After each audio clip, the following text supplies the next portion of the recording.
नमस्कार दोस्तों, कर्म पॉइंट चैनल में आपका स्वागत है। अधिक काम करना शारीरिक और मानसिक स्वास्थ्य को कैसे प्रभावित करता है? जैसा कि विकसित देशों में हाल के वर्षों में काम के घंटे आसमान छू रहे हैं, वैसे ही ऐसे लोगों में दिल के दौरे और स्ट्रोक की घटनाएं हुई हैं, जो इन स्वास्थ्य समस्याओं से पीड़ित नहीं होंगे अगर उन्होंने सामान्य घंटे काम किया होता। तनाव केवल सतह को खरोंचने के लिए उच्च रक्तचाप, फाइब्रोमाइल्जिया, मधुमेह, वजन के मुद्दों और थकावट जैसे शारीरिक स्वास्थ्य के मुद्दों के प्रभाव को गंभीर रूप से बढ़ा सकता है। मानसिक स्वास्थ्य के मोर्चे पर अधिक काम की कंपनी संस्कृति का हिस्सा होने से चिंता, अवसाद, मादक द्रव्यों के सेवन के मुद्दे पैदा हो सकते हैं या बढ़ सकते हैं और रिश्तों में दरार और स्वयं की भावना का नुकसान हो सकता है। बर्नआउट एक सिंड्रोम है जिसे पुराने कार्यस्थल तनाव के परिणामस्वरूप अवधारणाबद्ध किया गया है, जिसे सफलतापूर्वक प्रबंधित नहीं किया गया है। यह 3 आयामों की विशेषता है: ऊर्जा की कमी या थकावट की भावना, किसी की नौकरी से मानसिक दूरी में वृद्धि या किसी की नौकरी से संबंधित नकारात्मकता या निंदक की भावना, कम पेशेवर प्रभावकारिता। और अगर आप काम के लिए अपने कैलोरी को ढीला छोड़ देते हैं, तो आप अपनी नौकरी खो सकते हैं या कम से कम सफलता और पदोन्नति की ओर अपना रास्ता रोक सकते हैं। आप अपने काम के लिए अपना जुनून खो सकते हैं, सहकर्मियों के साथ आपके रिश्ते खराब हो सकते हैं और संक्षेप में, जीवन में सफलता कम हो सकते हैं। यहाँ कुछ सबसे सामान्य संकेत दिए गए हैं कि आप अधिक काम कर रहे हैं। नंबर 1, आपका दिमाग काम से कभी नहीं हटता। यदि आप अपने आप को लगातार काम करते हुए पाते हैं और यहाँ तक लंबे समय तक काम के बारे में सोचते रहते हैं, जब आप इसमें सक्रिय रूप से शामिल नहीं होते हैं, तो आप बहुत अधिक काम कर रहे हैं। ऑफिस में लंबी रात से लेकर हाथ से चिपके हुए फोन तक, जब आप अपने बच्चे को घर की थाली में देख रहे हो, अगर काम आपके जीवन के सभी पलों में व्याप्त है, तो यह अधिक काम है। खासकर अगर कहा गया क्षण काफी हद तक वास्तव में काम करने में व्यतीत होते हैं। नंबर 2, आप हमेशा थके रहते हैं। आपके जीवन में पर्याप्त नींद लेने के लिए पर्याप्त समय है, आपको बस इसे इस तरह उपयोग करना चुनना है।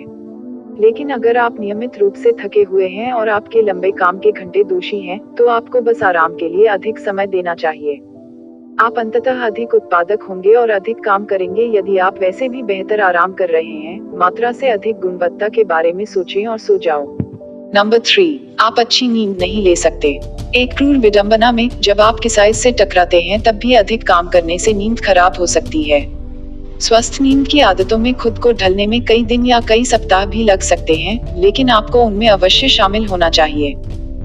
एक शेड्यूल स्थापित करें और बनाए रखें और काम को अपनी नींद में हस्तक्षेप न करने दें। उचित आराम करना आपके स्वास्थ्य के लिए उतना ही महत्वपूर्ण है जितना कि उचित जल योजन और आहार। नंबर 4, आप लगातार उत्तेजक पदार्थों पर निर्भर हैं। सुबह 1 या 2 कप कॉफी का आनंद लेना आपके स्वास्थ्य के लिए बुरा नहीं है। वास्तव में, मध्यम मात्रा में कॉफी आपके लिए काफी अच्छी है। लेकिन अगर आप दिन भर कॉफी, सोडा या एनर्जी ड्रिंक पर निर्भर हैं, या इससे भी बदतर अगर आपने अन्य उत्तेजक पदार्थों की ओर रुख किया है, तो वे अवैध हैं, तो आप लगभग निश्चित रूप से अधिक काम कर रहे हैं। आपके शरीर को दिन भर के लिए उत्तेजक पदार्थों के नियमित उपयोग की आवश्यकता नहीं होनी चाहिए।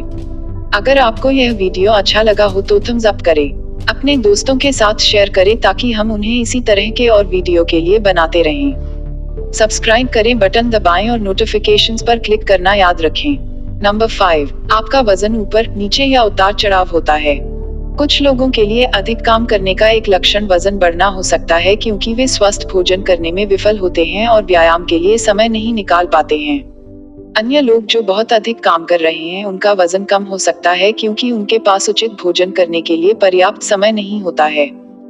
और अभी भी दूसरों के लिए वजन बार बार ऊपर और नीचे जा सकता है, जो वयस्कों के लिए अनियमित है और आपके दिल और स्वास्थ्य में और भी अधिक अनुचित तनाव और तनाव जोड़ सकता है। नंबर 6, आपका मूड लगातार खराब रहता है। जिस नौकरी से आप प्यार करते हैं, उससे आपके जीवन में और खुशियां आनी चाहिए। यदि आप काम करते समय और उन मौकों पर खुशी और भलाई जब आप नहीं होते हैं, तो आप ज्यादातर समय खुद को चिड़चिड़े पाते हैं, तो आप काम पर बहुत अधिक घंटे खर्च कर रहे हैं और मौज मस्ती गतिविधियों पर पर्याप्त समय नहीं दे रहे हैं, जो वास्तव में जीवन की आवश्यकता है। नंबर 7, आपका निजी जीवन कम हो गया है या चला गया है। यदि आप अपने आप को सामाजिक गतिविधियों के लिए समय नहीं निकाल पाते हैं, तो संभव है कि आप बहुत अधिक काम कर रहे हैं और इससे भी बढ़कर अपने काम को अपने हाथ में लेने दे रहे हैं। नंबर 8, आपका घर और पारिवारिक जीवन पीड़ित है। आपके परिवार में आपकी भूमिका का कोई विकल्प नहीं। यदि आप अपने जीवन साथी या अपने बच्चों के साथ अपने रिश्ते के रास्ते में काम कर रहे हैं, तो आपको अपनी प्राथमिकताओं पर और जल्दी से ध्यान देने की जरूरत है, क्योंकि नौकरियां आती हैं और जाती हैं, लेकिन आपको बच्चे की परवरिश में केवल एक ही मौका मिलता है, और क्योंकि एक बार भागीदारों के बीच गंभीर दरार खुल जाती है, तो उन्हें सुधारना बहुत कठिन होता है। नंबर 9, आपको पहले से ही कोई स्वास्थ्य समस्या हो चुकी है। यदि आप पहले से ही एक समस्या का सामना कर चुके हैं जिसे आप काम से जोड़ सकते हैं, तो यह आपका स्पष्ट संकेत है कि आप अधिक काम कर रहे हैं और आपको एक कदम पीछे हटने की जरूरत है, या बेहतर अभी तक 5 या 6 कदम पीछे, अगर पूरी तरह से एक नई दिशा में आगे नहीं बढ़े। शेष राशि का पता लगाएं। इसमें से कोई यह नहीं कहना है कि शिथिलता या अपने कर्तव्यों में ढिलाई या एक अच्छी नौकरी छोड़ना भी समाधान है। अधिक काम को रोकने का तरीका काम से बचना नहीं है, यह अपने काम को ठीक से प्राथमिकता देना, समय प्रबंधन कौशल में महारत हासिल करना और यथार्थवादी अपेक्षाएं निर्धारित करना है। इसके साथ ही दूसरों से, यहाँ तक अपने बॉस से भी यथार्थवादी अपेक्षाएं स्वीकार करना ही आता है। जीवन और काम में न कहना सीखना एक महत्वपूर्ण कौशल है। आखिरकार, खासकर अगर काम की दुर्गम मात्रा के लिए हाँ कहना आपके स्वास्थ्य और कल्याण पर खर्च कर सकता है, या यहाँ तक कि आपका जीवन भी। सबसे चरम परिस्थितियों में ऐसे दिन होंगे जिनमें आप 8 घंटे से अधिक काम करते हैं और सप्ताह आप 60 से अधिक समय लगाते हैं, और यह केवल ठीक नहीं है, यह अच्छा है। यह दर्शाता है कि आपके पास अपने समय और प्रयास के लायक एक मांग पूरा करने वाला काम है।